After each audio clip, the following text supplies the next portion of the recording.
With profound humble gratitude and love to all venerated enlightened masters, we bow to the Almighty in soulful gratefulness for gifting us with their holy blessed presence. May all beings be awakened by their divine grace. Part 2 of 4.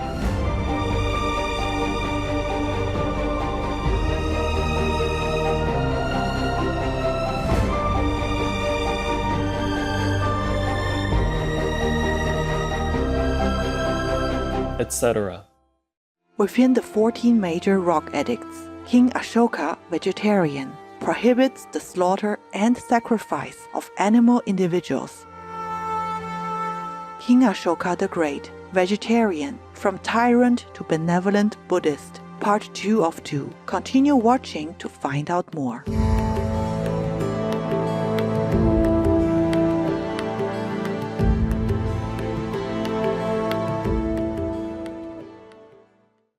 Choose vegan and turn yourself into an icon of compassion for others to follow.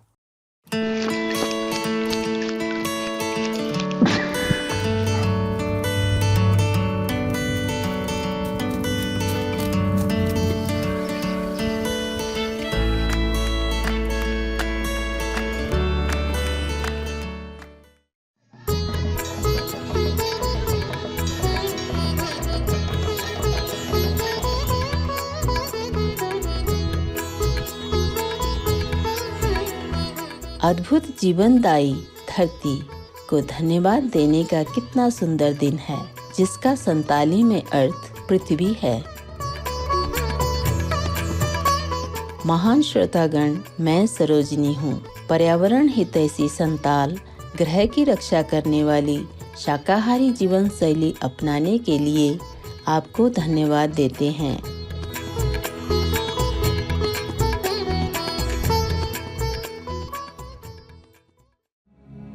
The most powerful daily prayer for any time and before meditation, which is the order from God, and Supreme Master Ching Hai shares with us by His blessed grace.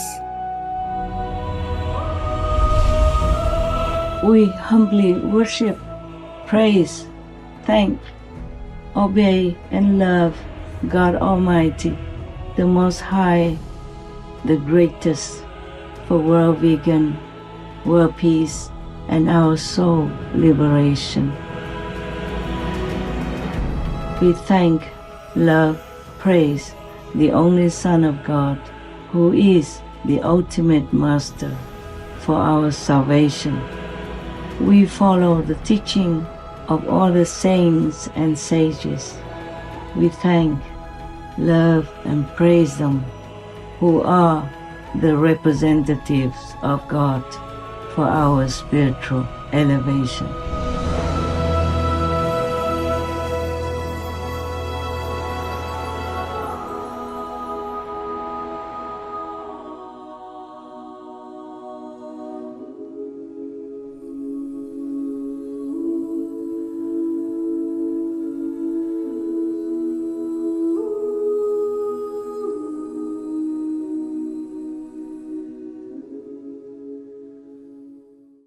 राजा अशोक महान शाकाहारी में आपका स्वागत है। तानाशाह से परोपकारी बौद्ध तक 2 का भाग 2।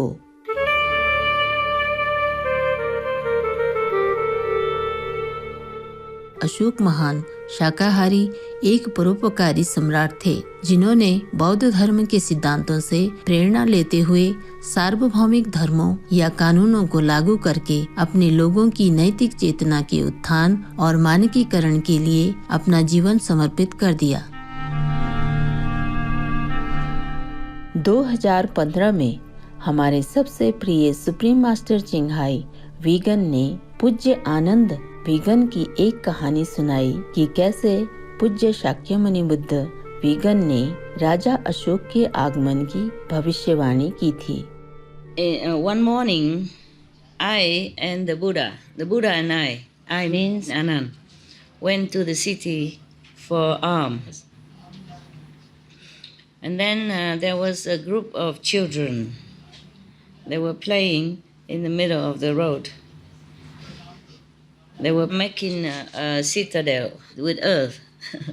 earth and water. They made it complete with doors and windows and many houses inside a wall, like a city, with houses and storage of food and everything. Yeah.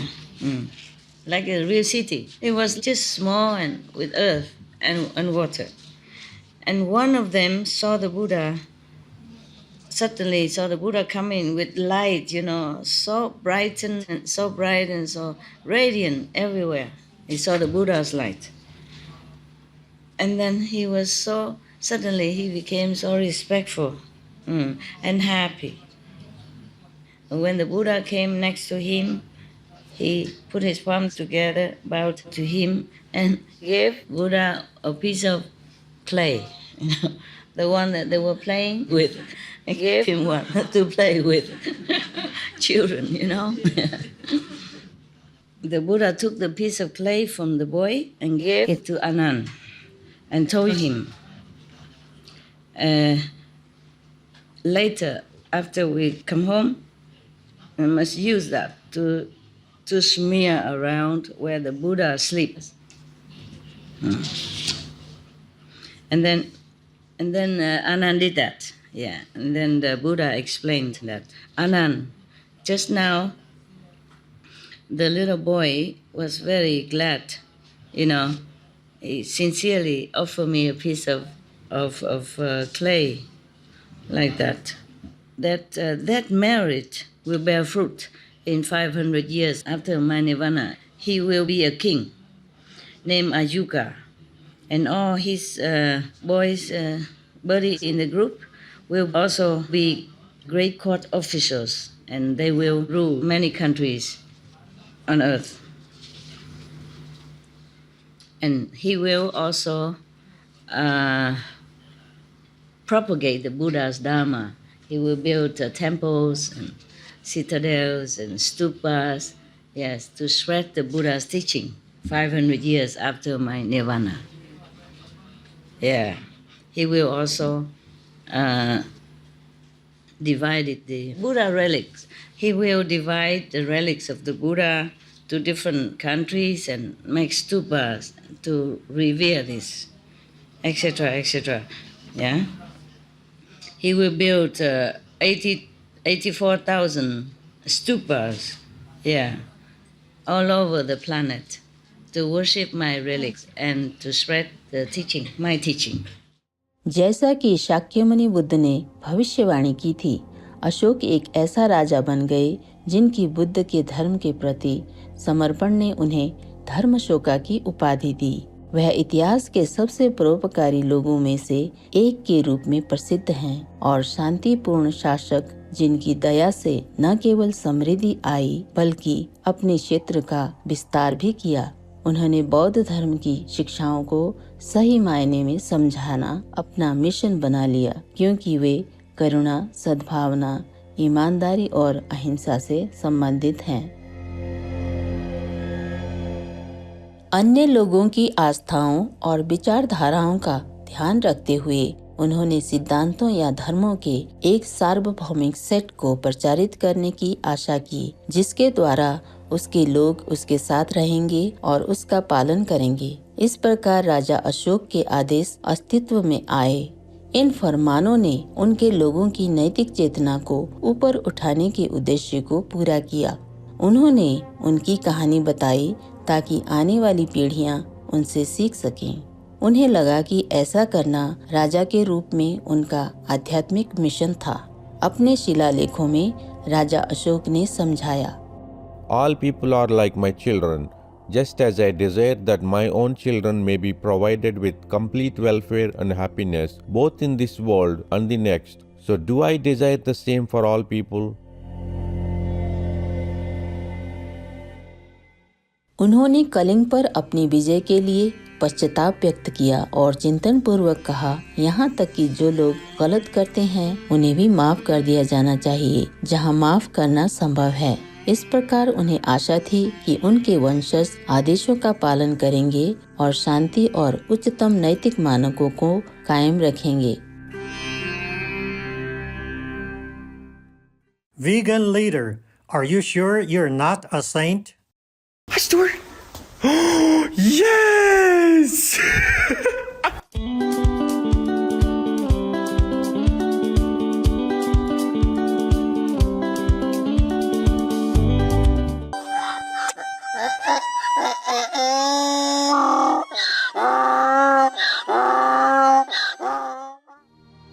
सहिष्णु दर्शकों, आइए प्रार्थना करें कि सभी नेता तेजी से गृह रक्षा शाकाहारी कानून बनाएं।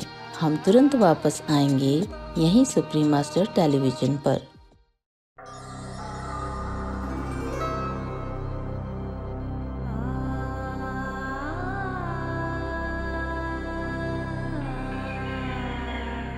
राजा अशोक महान शाकाहारी तानाशाह से परोपकारी बौद्ध तक में आपका पुनः स्वागत है। 2 का भाग 2।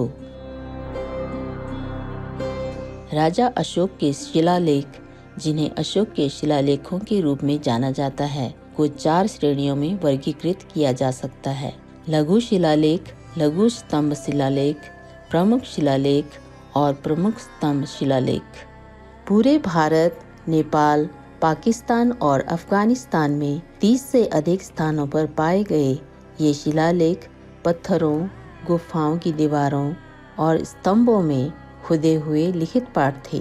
उनमें सार्वभौमिक अच्छाई और सही आचरण के नियम निहित हैं। उन्हें रणनीतिक रूप से व्यस्त व्यापार मार्गों और तीर्थ स्थलों पर रखा गया था। 45 टन तक वजन और औसतन 12 से 15 मीटर की ऊंचाई के साथ वे काटने और उत्कीर्णन दोनों में आश्चर्यजनक तकनीकी विशेषज्ञता रखते हैं। प्रत्येक में हाथी और शेर जनों की जटिल नक्काशी को दर्शाया गया है। पहिए और कमल जो बौद्ध धर्म के प्रतीक हैं। धर्म के निरंतर विकास और प्रचार सुनिश्चित करने के लिए राजा अशोक ने अपने नागरिकों के बीच रहने वाले अधिकारियों को नैतिक मार्गदर्शक के रूप में नियुक्त किया, जिन्हें धर्म महामात्र कहा जाता था। उन्होंने अपने शाही अधिकारियों को हर 5 साल में लोगों को धार्मिक सिद्धांतों का प्रचार करने का भी आदेश दिया। राजा अशोक ने जीवन की पवित्रता और पशु पक्षियों के प्रति दया की वकालत की। 14 प्रमुख शिलालेखों में वह पशुजनों के वध और बलिदान पर रोक लगाता है। चिकित्सा उपचार मानव और पशु दोनों साम्राज्यों के लोगों को प्रदान किया गया, जिसके परिणाम स्वरूप अस्पतालों और पशु चिकित्सालयों की स्थापना हुई। सभी प्राणियों की देखभाल करते हुए उन्होंने फलों के बागों को उगाने, कुओं की खुदाई और विश्राम गृहों के निर्माण के साथ साथ औषधीय जड़ों की खेती की घोषणा की। राजा अशोक ने स्वयं को अपनी प्रजा के लिए आसानी से सुलभ बना लिया। I consider the welfare of all to be my duty. There is no better work than promoting the welfare of all the people, and whatever efforts I am making is to repay the debt I owe to all beings. वह अन्य धर्मों के प्रति भी सहिष्णु थे। All religions should reside everywhere. They may practice all that they should are only part of it.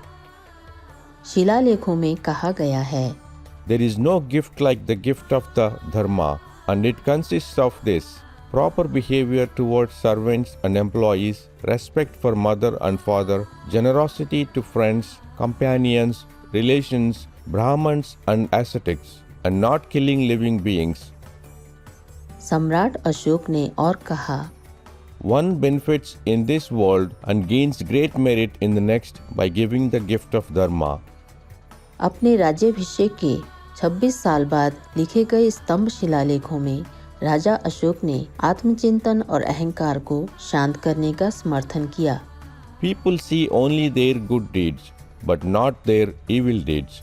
Violence, cruelty, anger, pride, and jealousy. Let me not ruin myself with these things. स्तंभ शिलालेख 5 में राजा अशोक पशु साम्राज्य के कई जनों की सुरक्षा की वकालत करते हैं, जैसे बकरी, बैल, बत्तख, सांकिया मछली और कछुआ जन, साथ ही रानी चींटियां। I have enforced the law against killing certain animals and many others. But the greatest progress of righteousness among men comes from the exhortation in favor of non-injury to life and abstention from killing living beings.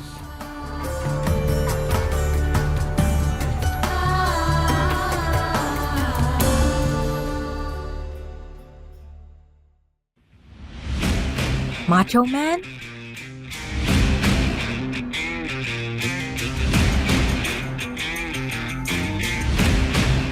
Aha! You are a vegan.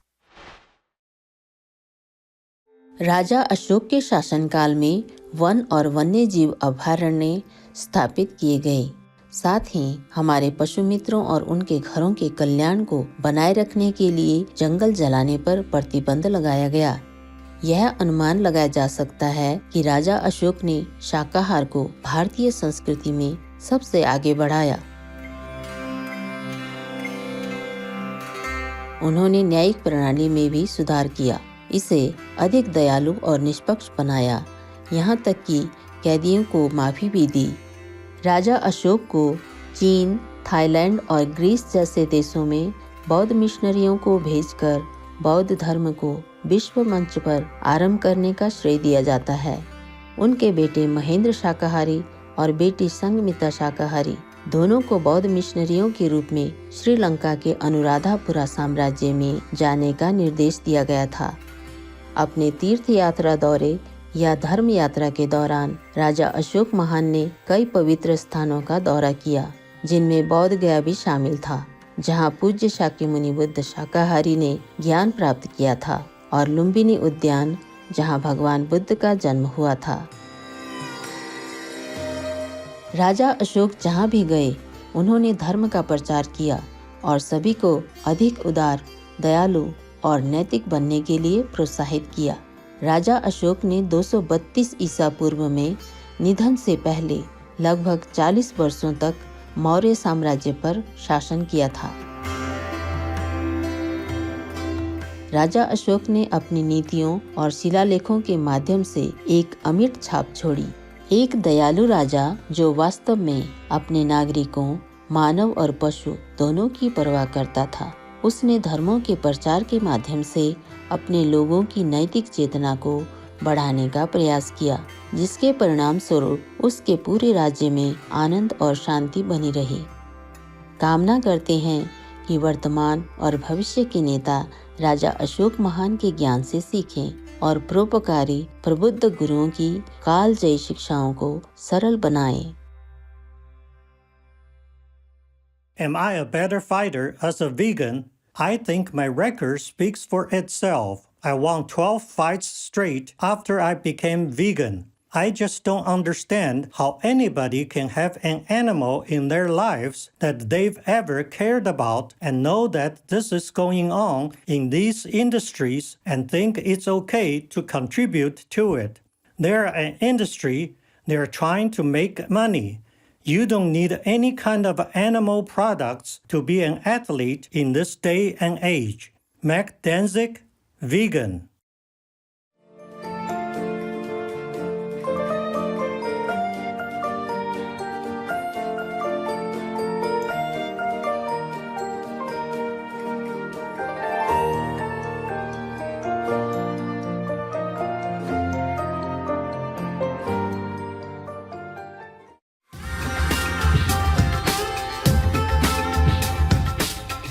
Luminescent viewers, thank you for your devoted company today. Up next is traditional Japanese deep-fried tofu rolls, part 1 of 2 vegan Shinodamaki deep-fried tofu rolls with spinach and carrots right after noteworthy news here on Supreme Master Television. May celestial light always shine upon you. Be vegan, make peace. Do good deeds hell not reach. Our programs offer many languages. Please visit suprememastertv.com/schedule and suprememastertv.com/ls. Unsere Sendungen bieten viele Sprachen. Gehen Sie auf suprememastertv.com/schedule und suprememastertv.com/ls.